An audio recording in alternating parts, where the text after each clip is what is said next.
Inilah masjid terakhir di era Andalusia. Masjid Al-Monastir atau sering disebut dengan Al-Monastir La Real Mezquita adalah masjid terakhir di era Spanyol Islam Andalusia. Masjid dari abad 10 Masehi ini dibangun pada masa Bani Umayyah Abdurrahman III yang memimpin Cordoba pada saat itu. Masjid yang terletak di wilayah provinsi Huelva, Spanyol, ini dibangun dari reruntuhan sebuah kuil Romawi dan gereja di era Visigot pada abad ke-5 Masehi.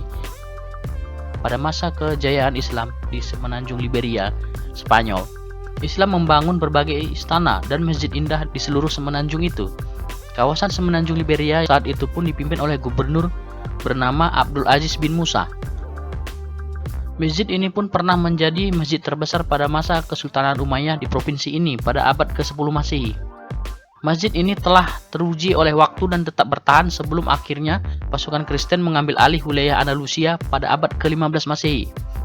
Bangunan mihrabnya menghadap ke Mekah. Mihrabnya diyakini sebagai salah satu mihrab tertua yang pernah ada di era Andalusia.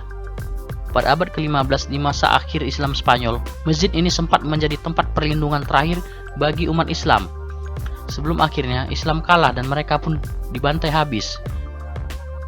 Setelah ditaklukkan Kristen, masjid ini pun berubah fungsi menjadi gereja dengan penambahan altar dan ornamen Kristen lainnya. Meski begitu, bangunan asli masih terlihat jelas. Di bagian dalam, interior bangunan menawarkan arsitek klasik khas bangsa Moor, yaitu lengkungan pada langit-langit dan 5 tiang pondasi besar di ruang tengah. Nama masjid pun diubah menjadi Gereja Santa Maria sesuai dengan nama gereja Visigot sebelum masjid dibangun.